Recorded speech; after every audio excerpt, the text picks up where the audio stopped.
Punt 15. Declaració institucional contra la violència de gènere. Té la paraula la regidora de la Dona.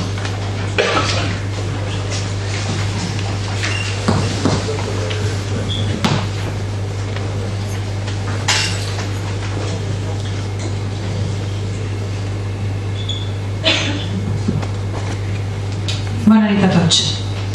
En esta declaració, els regidors i les regidores de l'Ajuntament de Meliana volen emfatitzar que la violència contra la dona persisteix com una violació generalitzada dels drets humans i un dels obstacles principals per aconseguir la igualtat de gènere. Esta violència és una de les expressions més explícites del conjunt de valors que caracteritzen el sistema patriarcal que impregna la nostra societat. Valors associats al bel·licisme, a l'agressivitat i a la dominació d'uns sobre uns altres i que assigna tant a homes com a dones patrons de funcionament que es complementen de manera que se'n garantís la perpetuació.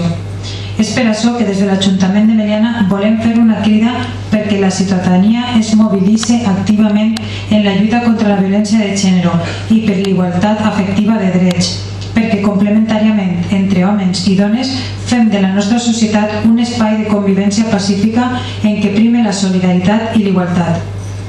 Els representants polítics i les representants polítiques tenim una gran responsabilitat en això i els ajuntaments, com a l'escaló de l'administració més pròxima a la ciutadania, haurem de tindre sempre les portes obertes a totes les dones que necessiten suport en els moments més durs.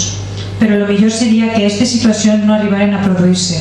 Per això, les institucions hem de tindre una política decidida de suport a la coeducació, de denúncia d'actituds i imatges sexistes en els mitjans de comunicació i la publicitat. Hem de combatre en contundència la degradació del cos de la dona que fa una bona part del món de la moda i, sobretot, hem d'assumir un compromís ferm de transformar a la societat i els valors dominants entre totes i tots. Volem dedicar aquesta moció a totes les dones perquè no toleren mai en les seues relacions cap afront a la seva dignitat ni integritat. Les reformes socials, la justícia i l'educació són importants per enfrontar-se al fenomen de la violència de gènere, però, complementàriament, és imprescindible que nosaltres participem de la construcció d'una societat sense violència i en què es faça efectiva l'igualtat dels drets. Guardem un minut de silenci.